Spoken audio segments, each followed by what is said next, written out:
네, 어벤져 전략회의 5월 3일 토요일 순서 진행하겠습니다. 여러분 보시겠지만 너무 안타깝고 많이 아마 가슴이 아프실 것 같습니다. 오늘 국민의힘 대선 후보가 김문수 후보가 일단 선출이 됐습니다. 한동훈 후보가 일단 패배를 했습니다. 많은 분들께서 기대하셨고 많은 분들께서 힘을 모아 주셨지만 역부족이었던 것 같습니다. 기득권에 막혀서 결국은 여기서 좌절할 수밖에 없는 그런 상황이었던 것 같습니다. 어쨌건 선거는 이렇게 끝이 났지만 아직 대선이 끝난 것은 아닌 것 같습니다. 아직 30일 정도 우리가 대선이 남았기 때문에 어쨌든 간에 이재명 정권의 탄생을 막아야 할 것 같습니다. 참 안타까움이 너무 많이 남고 또 당원들의 선택 이런 것들이 너무나 또 좀 화가 치미는 측면도 있겠지만 그러나 또 어떻게 하겠습니까? 또 수용을 해야 되는 그런 상황인 것 같습니다. 오늘 결과를 보면 김문수 후보가 56.53%, 한동훈 후보가 43.47%라는 결과로 일단 승부가 갈렸습니다. 일단 당원 투표에서도 꽤 뒤졌고 여론조사에서도 좀 뒤지는 결과가 나온 것 같습니다.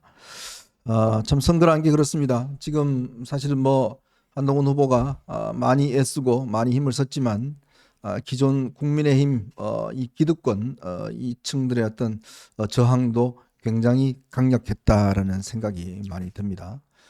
그렇기 때문에 참 이 벽을 뚫기가 현재로서는 힘이 가장 부족한 게 아닌가 그런 생각이 듭니다. 우리 지원님 오늘 결과 어떻게 보셨습니까?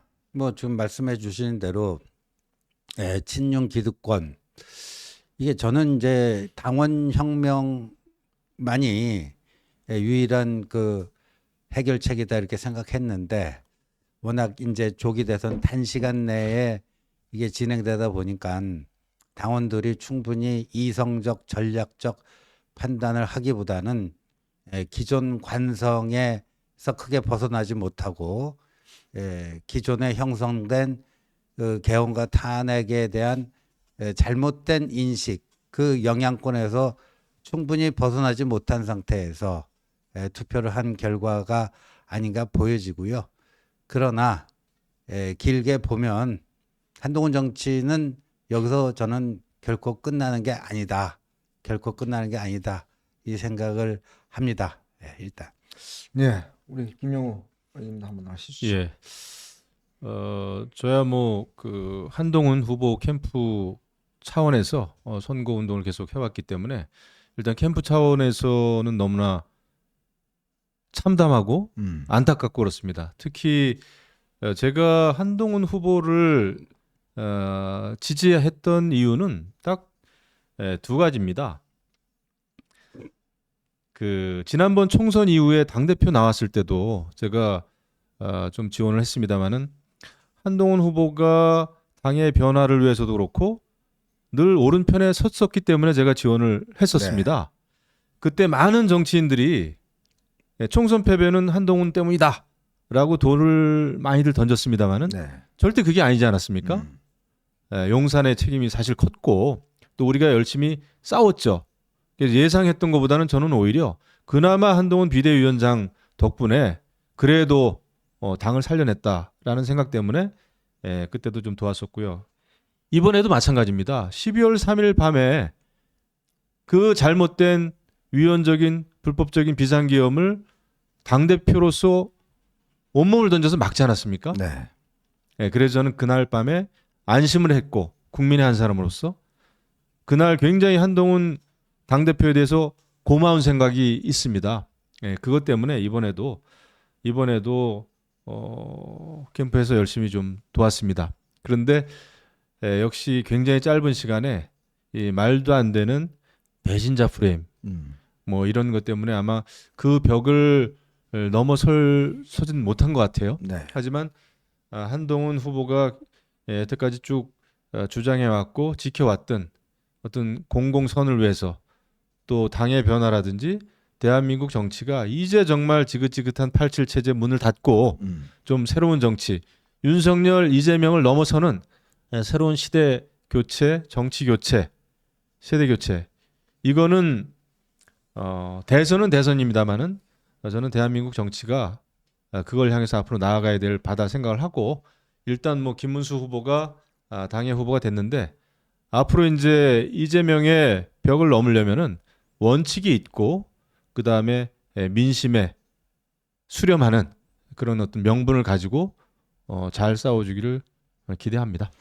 네, 뭐 참 힘이 빠지고 또 여러분들의 지금 뭐 이 마음이나 저의 마음이나 참 정리가 안 되고 있는 뭐 그런 상황인 것 같습니다.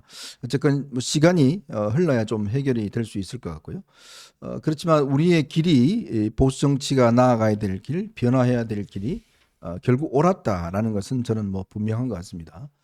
그렇지 않고서는 이 대한민국 보수 정치가 제대로 설 수 없다라는 뭐 그런 것들의 믿음이 거의 뭐 확실하게 있는 것 같습니다. 아마 이번 기회에 사실 참 안타까운 게 이재명에 대한 선거법 사건 대법원 확정 판결이 나고 그 이후에 지금 사실 시간적인 좀 여유가 네. 꽤 많이 없었기 때문에 그런 것들이 좀 확산되고 어떤 여론이 형성되는 또 그런 이재명을 이길 수 있는 뭐 어떤 카드라든지 이런 것들이 좀 준비될 수 있는 판단이 할 수 있는 시간적인 여유가 참 없었기 때문에 참 안타까운 그런 패배를 했습니다만은 그러나 아직까지 이제 본선에 어떤 이게 남아 있기 때문에 어쨌든 힘을 모아서 이 선을 돌파해야 되지 않겠습니까?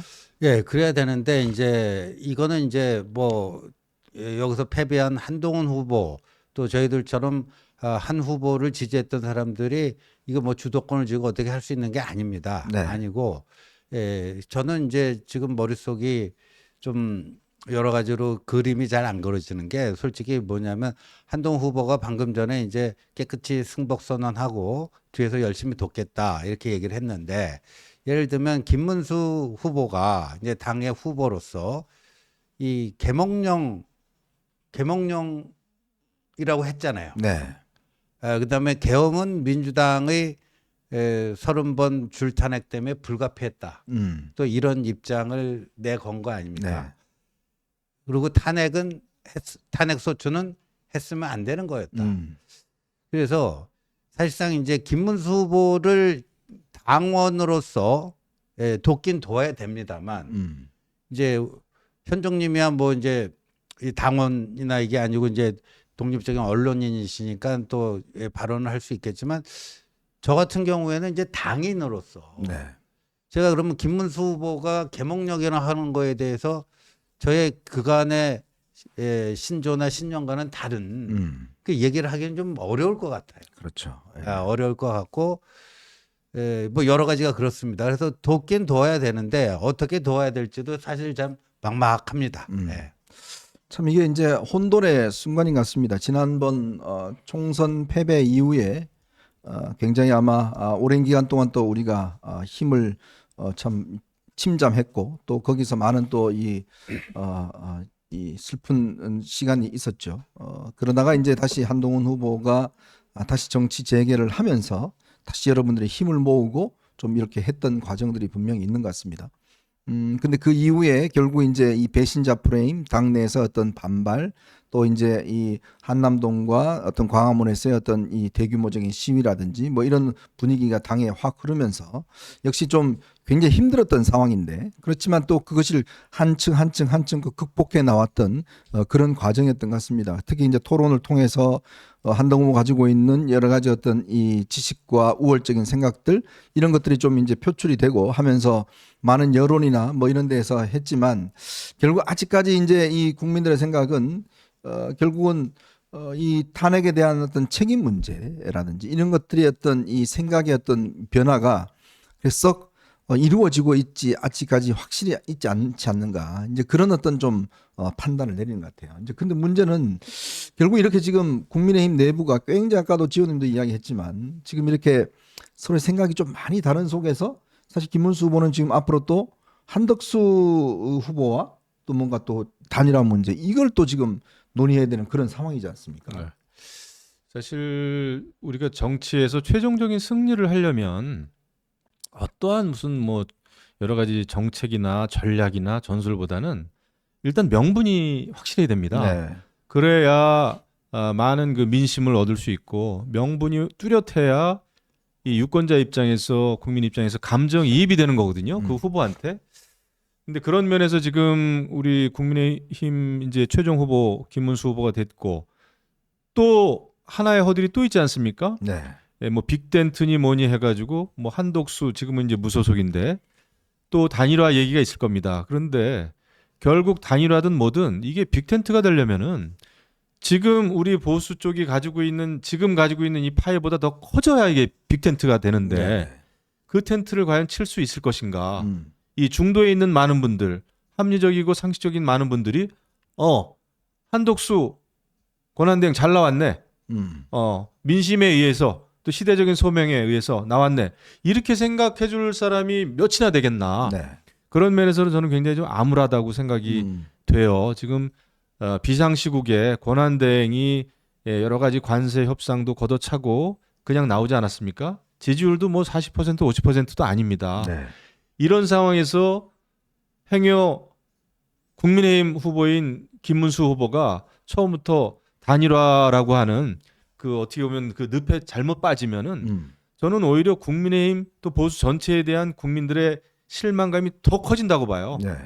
그래서 이것을 어떻게 지혜롭게 넘어갈 수 있을지 그게 좀 굉장히 걱정인데 일단 명분 면에서 정말 민주당은 지금 완전히 이재명 왕국을 만들려는 그 시도를 벌써 시작하지 않았습니까? 그렇죠. 입법 폭주 막 시작했어요. 북쪽에는 김정은, 남쪽에는 이재명 왕조가 연상될 정도로 네. 지금 너무나 이성을 잃고 막 나가는데 거기에 맞서 싸우려면 우리가 보수가 그래도 책임 있는 정치, 그다음에 명분 있는 정치를 해야 되는데 그거를 어떻게 또 한 달 안에 만들어 갈지 그게 정말 걱정됩니다. 사실 이제 대법원 판결로 인해서 이재명은 이제 이 자격을 사실상 상실했지 않습니까? 그랬죠. 예. 근데 지금 뭐 여러 가지 입법을 통해서 억지로 지금 일단 출마를 하는데 이 리스크가 사실은 이 당선된다 하더라도 지금 계속적으로 되는 거 아니겠어요? 네. 그러니까 이게 지금 참 저는 이 아직 참 정리가 안 되는 게 이게 참 이번 대선이라는 게 문제의 어떤 마무리가 아니라 네. 새로운 문제의 시작일 것 같다라는 느낌도 더 들고 네. 그리고 지금 당장 예를 들어서 뭐 단일화 문제가 두 사람이서 한다 하더라도 이게 그러면 이렇게 뽑힌 김문수 후보가 양보를 할 수 있겠어요? 양보는 힘들 거고요. 이제 저는 뭐 김문수 후보가요. 그게 사람들이 김문수 후보가 김덕수는 저는 이제 신속하고 공정하게 한덕수와의 단일화를 할 겁니다 했더니 정말 액면 그대로 그걸 너무 또 과신하는 그게 있던데 네네. 예, 그 권력이라는 건 그렇지가 않습니다. 지금 이제 이 국민의힘의 후보가 됐기 때문에 이 가불이 바뀌었습니다. 그러니까 이 김문수는 그동안은 한덕수 카드를 자신의 득표의 지렛대, 득표 전략의 지렛대로 활용을 해갖고 했지만 이제는 자신이 국민의힘의 공식 그 후보로 법적 지위까지 가지게 된 겁니다. 네. 이 시간 이후로 쌍권 당무와 관련해서도 쌍권보다 우선권을 갖게 된 거예요. 그렇죠.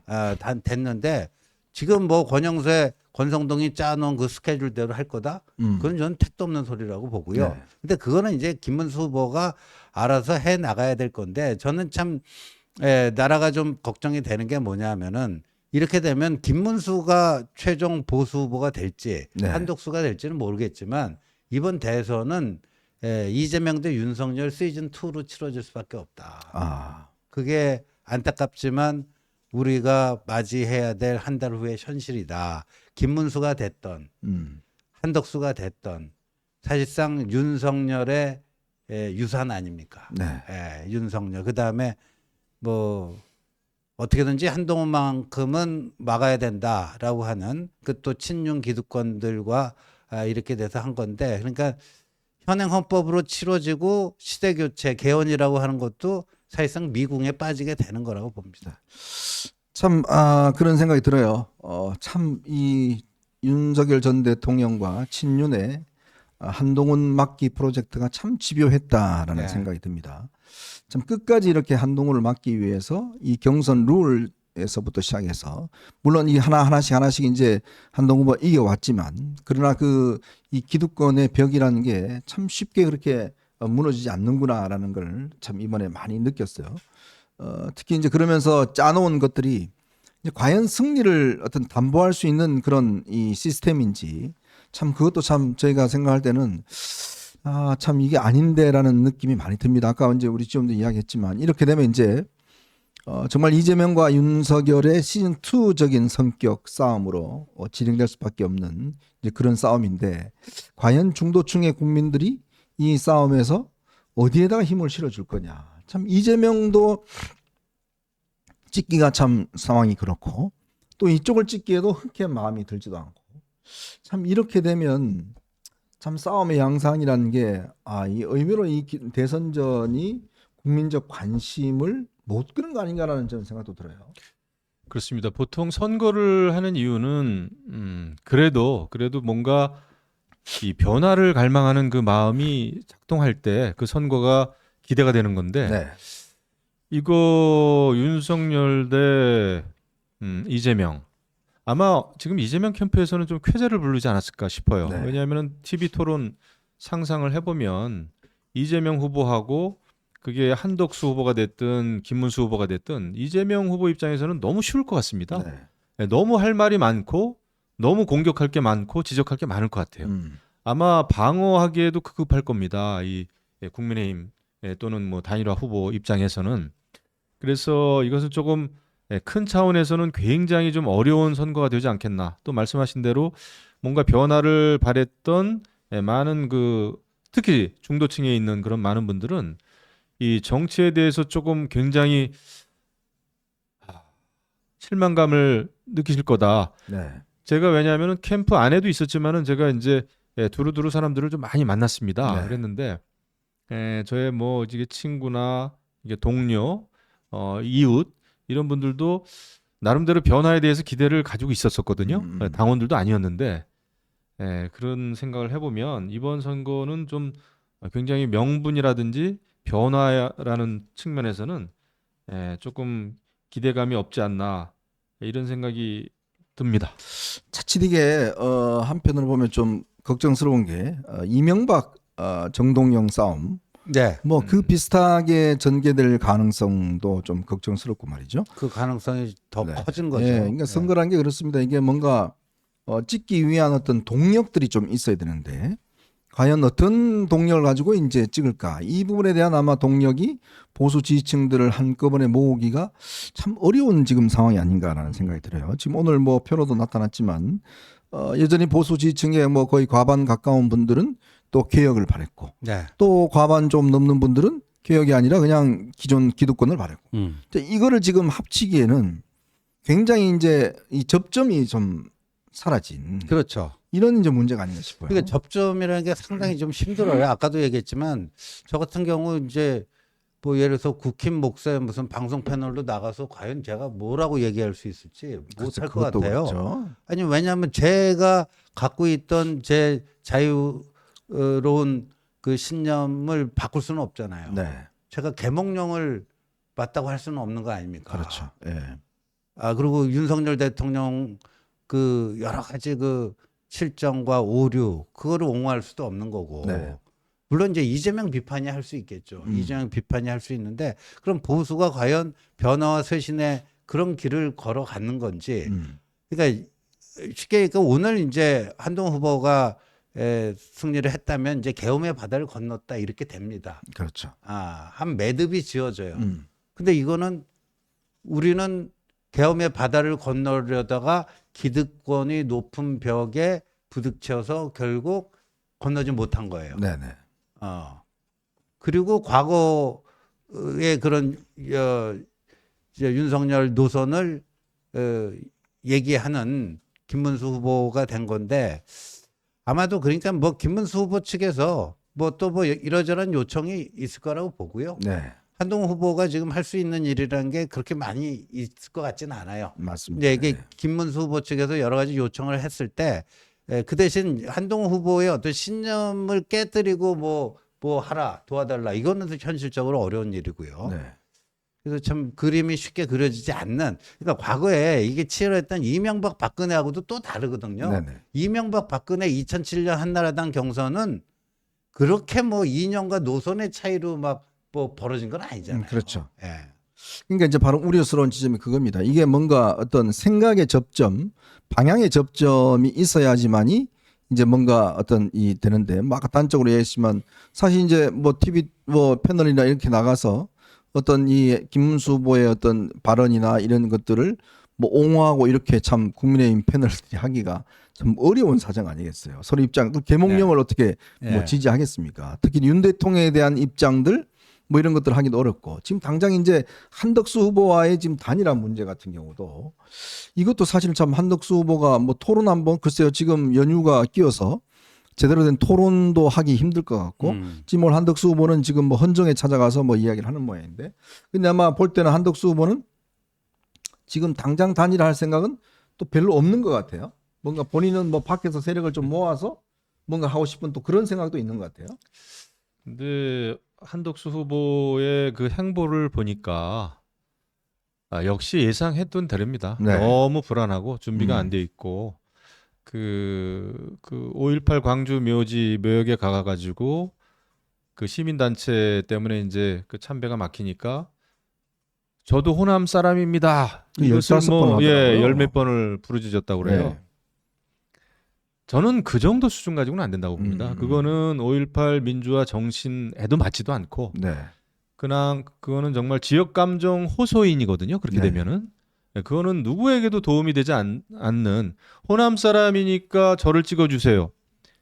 이거는 70년대죠. 예, 그래서 역시 개인적으로 뭐 경험이 많고 공직 경험이 많고 뭐 통상 경험이 있고 이런 얘기를 본인 스스로는 합니다만은 역시 정치 쪽에서 봤을 때는 너무 하수다. 저는 그 모르겠습니다. 김문수 후보가 됐으니까 또 이제 단일화 협상을 하게 되면 어떤 식으로 결말이 나올지는 모르겠으나 맷집이 없을 것 같습니다. 네.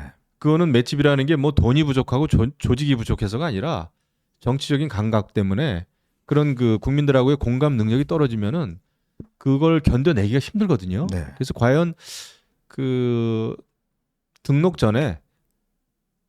전까지 버틸 수 있을까라는 생각까지 좀 들어요. 어쨌거나 저는 제 생각은 그래도 국민의힘 후보가 원칙을 개인의 입장 정리를 좀 잘 하셔가지고 민심에 맞는 입장 정리를 잘 하셔가지고 그 이재명 후보에 맞서서 좀 잘 싸워주기를 바라는 마음은 있죠. 근데 참 이번에 제가 또 하나 안타까운 게 뭐냐면 참 지금 우리 정치가 세대 교체가 참 필요한 네. 시점인데 이 부분을 또 이번에도 못하는구나라는 느낌이 네. 많이 들어요. 그럼요. 자, 이 586 세대인 이제 이재명과 또 지금 여기 보면 70대지 않습니까? 네. 그러니까 정치권에 뭔가 새로운 좀 바람을 일으켜서 지금 우리가 이 탄핵과 그다음에 계엄 뭐 이런 지금 복잡한 정치 구조가 결국은 이게 뭔가 새로운 피들이 이 안 나오면서 사실은 이게 뭐 동맥경화나 뭐 이렇게 일어난 거 아니겠습니까? 근데 결국 이번에도 이제 실패를 하면 그러니까 과연 이제 앞으로 이걸 어떻게 지금 이 세대 교체를 이뤄내야 될지 참 그 과제도 참 깝깝합니다. 그렇죠. 이제 이렇게 되면 이제 이재명 집권 가능성이 굉장히 높아지고 대법원에서 유죄 취지로 파기환송이 돼갖고 특히 이제 이재명 그 저 1강 지지율 그게 이제 중도 무당층은 완전 이제 쌀물처럼 빠져나갈 것이다. 네. 뭐 하는 것도 이제 다 의미가 없어졌어요.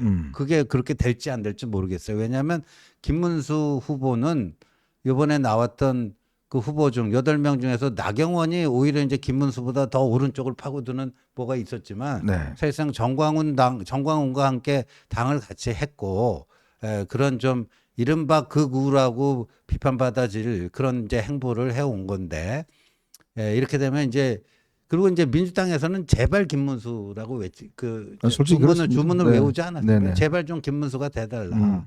그러니까 이 정말 한국 정치가 다이나믹한 게 그저께죠. 그저께 이제 조희대 대법원장의 그 선고를 통해서 이재명이 완전히 이렇게 됐는데 오늘 뭐 별로 걱정 안 해도 되는 수준으로 네. 다시 이게 뭐 뒤집힌 게 아닌가 하는 생각인데 여튼 저는 뭐 그래요.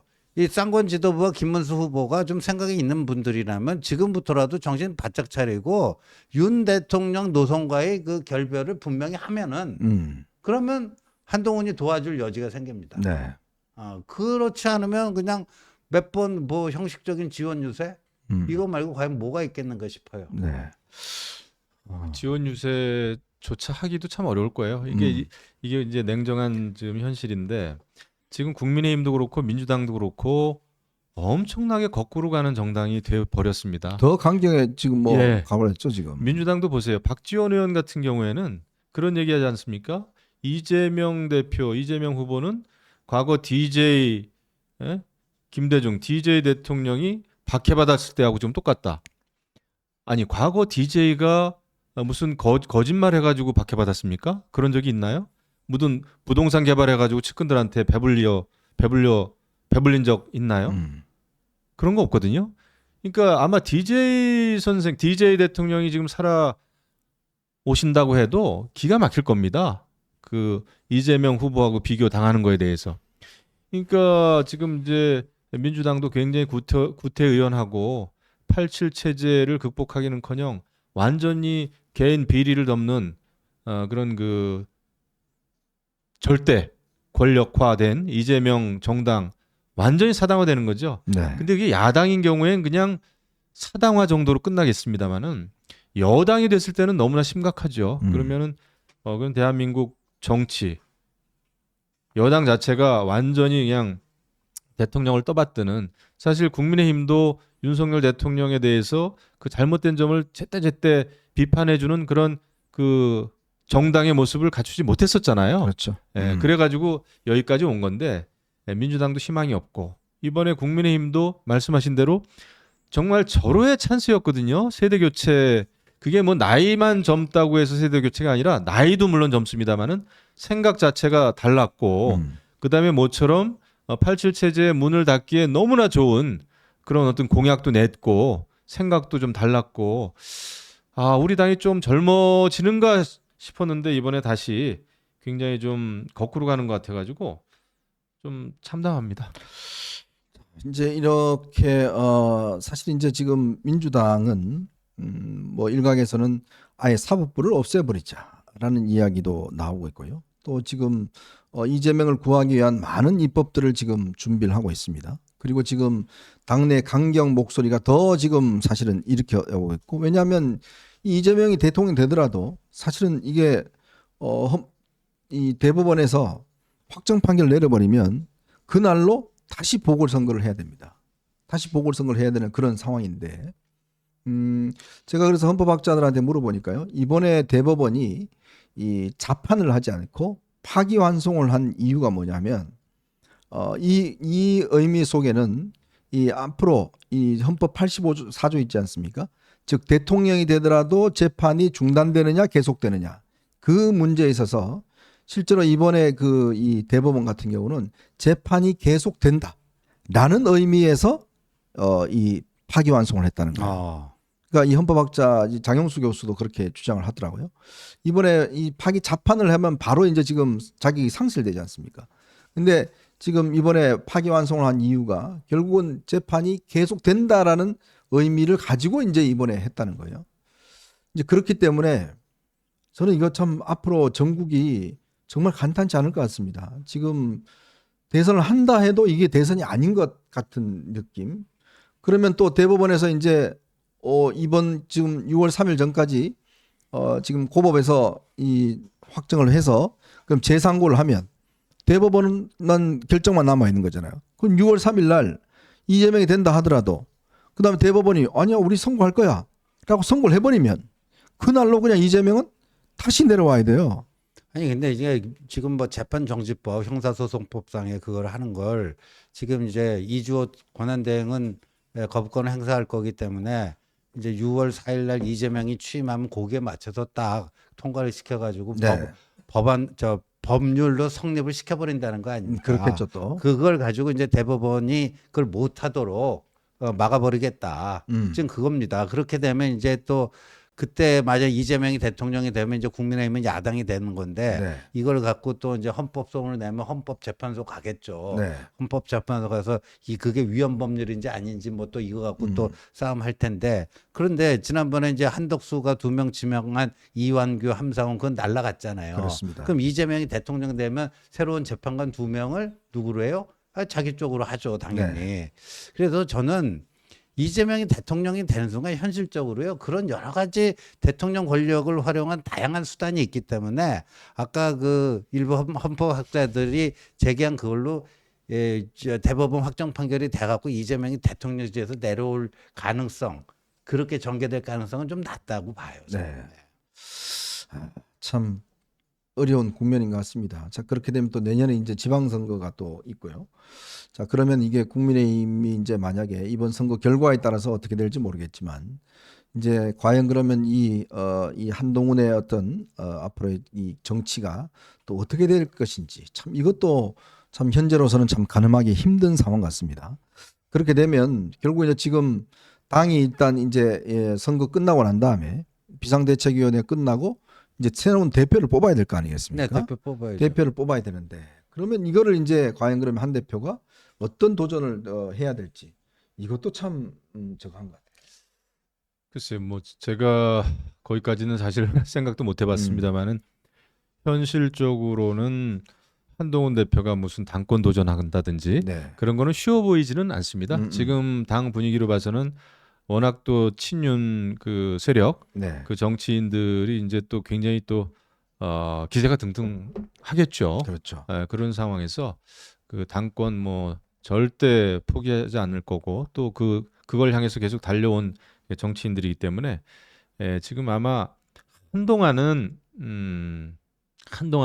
그 친윤 세력들이 당을 좀 주도하지 않겠나. 이제 그런 가운데 이 민심하고는 더 멀어지는 정당이 되지 않을까. 저는 그게 좀 염려되고요. 네. 무슨 뭐 새롭게 좀 변화하고 달라지고 어려운 때마다 그런 어떤 그 변화를 위한 몸부림을 쳤어야 되는데 그걸 계속 해오지 않았단 말이죠. 네. 그래서 여태까지 민주당에게 이재명한테 날개도 달아주고 계속 그랬던 거죠. 그리고 오히려 이쪽에서는 말도 안 되는 비상계엄까지 대통령이 하게 만드는 그걸 거의 방치한 거 아닙니까? 이런 상황에서는 그 앞으로 우리 당과 좀 더 나은 정치가 가야 될 길이 너무나 멀어진 게 아닌가 이런 생각이 좀 듭니다. 네, 참 여러분도 참 마음이 너무 아프시고 또 지금 뭘 해야 될지 좀 허탈하고 힘이 쫙 빠지시는 그런 순간인 것 같습니다. 저희도 마찬가지입니다. 근데 모든 것들이 참 그렇습니다. 조금만 시간이 지나고 보면 또 이제 힘이 생겨나고 또 이제 뭔가 새로운 또 이 정치를 위해서 또 해야 될 그런 또 힘도 이제 비축할 것 같고요. 그리고 진짜 이런 상황을 우리가 계속 방관할 수만은 없는 상황 아니겠습니까? 이게 우리 후손들에게 이런 대한민국을 물려줄 수는 없는 상황이기 때문에 뭔가 이제 새로운 좀 정치적 활로를 찾아서 그래도 우리가 목표해왔던 정말 보수 정치의 개혁과 어떤 이런 것들을 만들어내야 되는 또 그런 시간적인 물론 시간이 조금 더 늘어난 것은 있을 수 있을 것 같아요. 그렇지만 또 한번 마음을 다지고 좀 정리를 하면서 뭔가 이제 새로운 또 도전을 위한 준비를 해야 되는 그런 시간이었던 것 같습니다. 참 이렇게 되돌려 보면 참 이 예상치도 못했던 비상계엄 또 그 위에 정말 황당한 상황들 또 탄핵 대통령 탄핵 인용 있었고 또 어마어마한 이제 시위가 또 벌어졌었고 또 그 이후에 있었던 이재명의 지금 대법원 판결 이게 있었고 또 이제 지금 김문수 후보의 선출 뭐 이런 것들이 있으면서 참 그래도 우리가 선택하는 것 자체가 옳았지만 기득권의 힘이 여전히 세구나라는 느낌들을 참 지울 수가 없어요. 이번에 보면 모바일 투표에서 우리가 꽤 좀 많이 부진했던 것 네, 같습니다. 당원 투표에서 좀 많이 밀린 것 같아요. 그리고 기대하기는 이제 홍준표 표가 윗대가리는 배지들은 저 김문수 쪽으로 갔는데 그냥 일반 당원들 표는 또 이쪽으로도 올 수 있지 않겠나 이렇게 기대를 했는데 조금 그게 그렇게 된 것 같지가 않습니다. 당원 투표에서 참 차이가 많이 났어요. 김문수 표가 보니까 61.2%, 한동훈 표가 38.7%. 그러니까 여기서 차이가 많이 네, 나네요. 그러니까 당원 투표 6대4 아닙니까? 네. 네. 그러니까 그게 여기서 또 여론조사 같은 경우는 이제 김문수 후보 51.8, 한동훈 후보가 48.1, 뭐 이렇게 기록을 했습니다. 그리고 제가 좀 염려되는 거는 이거 윤석열 전 대통령이 아크로비스타 정치를 계속 하겠구나. 네. 예, 그런 거죠. 그렇게 되면은 뭐 국민의 힘으로서도 그렇고 이 좀 제대로 된 보수 정치, 좀 개혁적이고 변화할 수 있는 보수 정치의 길이 너무 암울해진다. 네. 그런 거를 어떻게 좀 해결해야 될지 이것도 아마 현실적인 숙제가 아닌가 이런 생각이 좀 드는데요. 네. 사실 이제 뭐 우리가 또 이렇게 조금의 휴식을 가지면서도 우리가 좀 힘을 다시 이제 저희가 모아야 될 것 같습니다. 저희 어벤져 전략회의가 그동안 그래도 좀 새로운 보수 정치를 만들기 위해서 여러 가지 노력들을 해왔고 또 여러분들의 많은 성원 속에 그래도 또 우리가 이제까지 왔습니다. 지금 당장의 우리 현실적인 목표는 일단 달성하지 못했지만 그러나 그것이 앞으로 또 시간을 좀 길어졌을 뿐이지 여전히 우리의 목표는 계속 갈 수밖에 없다. 우리의 목표를 또 잃어버릴 수가 없다. 그렇기 때문에 여러분들도 좀 힘을 내시고 마음을 추스리시면서 다시 한번 우리가 좀 뭉쳐 있다 그러면 저희들은 뭐 이 꿈이 언젠가는 또 이루어지지 않을까라는 생각이 많이 듭니다. 네, 그러니까 우리가 흩어지면 절대 안 됩니다. 뭘 하더라도요. 우리는 여기서 또 와신 상담을 해야 됩니다. 와신 상담을 하고 이런 고난의 과정을 거치면서 우리는 더 단단해져야 되고요. 더 확장해야 되고요. 예. 우리가 갈 길은 아직 멉니다. 예. 네. 우리 김용 위원장 한 번 더 해주시죠. 예, 뭐 저도 같은 생각이고요. 정치라는 게 결국은 이 국민을 위해서, 나라를 위해서 이렇게 새로운 길을 계속 찾아가는 것 같거든요. 그래서 가끔씩 또 헤맬 수도 있고 그 길이 또 이렇게 울퉁불퉁하고 하지만 결국 목표를 향해서 결국 나아가는 게 또 정치니까 우리가 그 길을 계속해서 찾아갔으면 좋겠습니다. 네. 자, 저희들은 방송을 좀 일찍 마쳐야 될 것 같습니다.